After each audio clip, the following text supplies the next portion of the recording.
Certains s'en plaignaient comme d'une mondanité un peu désuète. Ils aimaient dire que les déjeuners d'affaires fatiguaient, qu'on pouvait tout régler avec un call.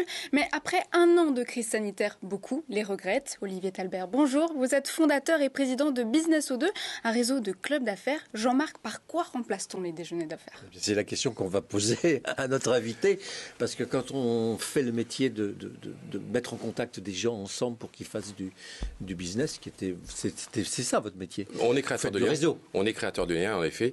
Ces réseaux passent par des dîners. Des déjeuners. Et des déjeuners. Si vous les faites aujourd'hui, vous êtes clandestin. Exactement. Alors on va surtout respecter la réglementation, puis on va faire comme tout le monde. On va surtout se réunir lorsqu'on aura le droit de le faire. Alors ce sont des déjeuners mensuels. Le principe est simple, c'est qu'on commence à l'heure, on termine à l'heure.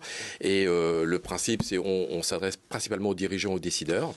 Et la phrase magique, c'est plutôt que d'aller chercher de la sous-traitance à l'autre bout de la France ou à l'autre bout de l'Europe, à côté de chez vous, il y a peut-être une entreprise qui fabrique ce que vous cherchez. C'est ça notre leitmotiv aujourd'hui, c'est de mettre du lien dans toutes ces entreprises qui localement ont une vraie richesse industrielle, une vraie richesse de production, et de mettre ces gens en... Donc, mais comment ça se passe concrètement? Alors, c'est un déjeuner vraiment, ou c'est un échange d'informations? Non, c'est vraiment un déjeuner. Très organisé. C'est vraiment un déjeuner, c'est-à-dire qu'on a des membres, donc on a en moyenne une centaine de membres par club. On en a... Oui, mais pour que les 100 personnes parlent entre elles, oui, alors, il faut que ce soit organisé. Bien sûr, compliqué. donc 8 jours avant le déjeuner, vous recevez la liste des convives avant, c'est-à-dire que vous pouvez choisir à côté de qui vous voulez déjeuner. Donc ça, c'est plutôt bien. Et aujourd'hui, ce sont des gens du territoire, et on est au millimètre près. La veille du déjeuner, ils reçoivent le plan de table, ils savent précisément à côté de qui ils vont manger. Et puis nous, notre job, on est 6 dans l'entreprise, notre job, c'est de faire du go-between, c'est de mettre en relation Pierre avec Paul, et pour que les gens puissent travailler ensemble. C'est ça notre objectif. Donc on n'est pas... notre objectif, c'est d'être curieux. On a une grosse qualité dans l'entreprise, c'est notre curiosité. C'est ça. Avec une animation globale ou... Oui, avec une animation globale, c'est-à-dire qu'aux 45 minutes durant le déjeuner, eh bien, on a des intervenants incroyables qui viennent assister à nos déjeuners, répondre à nos questions. On a reçu François Hollande, on a reçu Jean-Luc Borloo, on a reçu, peut-être demain, j'aurai peut-être la chance de recevoir Jean-Marc Sylvestre, mais on a reçu également Gérard Rolf. Enfin, on a notre 449e déjeuner. On a reçu des stars, des gens qui ont une véritable histoire à raconter, mais pas que des gens connus, quoi. Alors, qu'est-ce qu'on fait quand on ne peut plus faire de déjeuner? Alors, la difficulté, on a fait des visios, et toute la limite du système, c'est que les visios, eh bien, ont malheureusement le face-à-face, le regard, le présentiel. Il n'y a pas d'émotion. Exactement. Nous, notre job, c'est de créer de l'émotion. Et nous, ce qu'on veut, c'est que les gens puissent avoir envie de se rencontrer ensemble et de pouvoir quasiment se toucher. Mais c'est important de pouvoir remettre du lien dans tout ça. Donc, tout se fait par... présentiel. Par présentiel, mais aujourd'hui, comme il n'y a pas de présentiel, ça se fait par...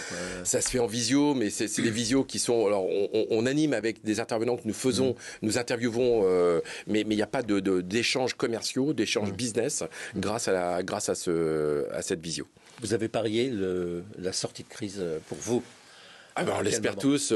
J'ai vu encore ce matin dans La Voix du Nord qu'on annonce fin mai, début juin. Donc nous on serait ravis si on pouvait redémarrer mi-juin une activité quasi normale.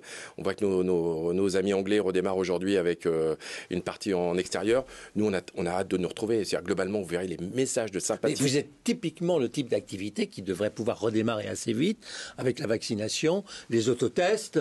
Oui, exactement. Puis les épurateurs d'air, quoi. En gros, avec tout ça, on peut vivre en liberté. On peut vivre en liberté, puis surtout qu'on a une grosse envie. C'est-à-dire que non seulement on a cette capacité demain à pouvoir l'organiser, mais surtout ce qui est incroyable, c'est que nos membres ont très envie de se retrouver. Ils vous ont pas lâché, là? Ils vous ont... Très peu. On a perdu 10% de nos membres. Donc, mais globalement... En trésorerie, vous avez tenu?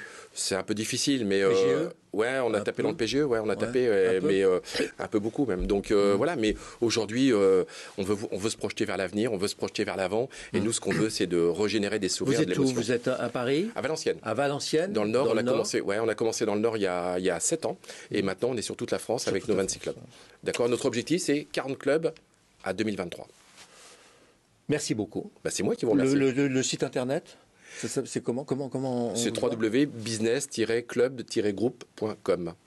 Merci Olivier Talbert. C'est moi qui vous remercie. Vous êtes fondateur et président de Business O2, réseau de clubs d'affaires.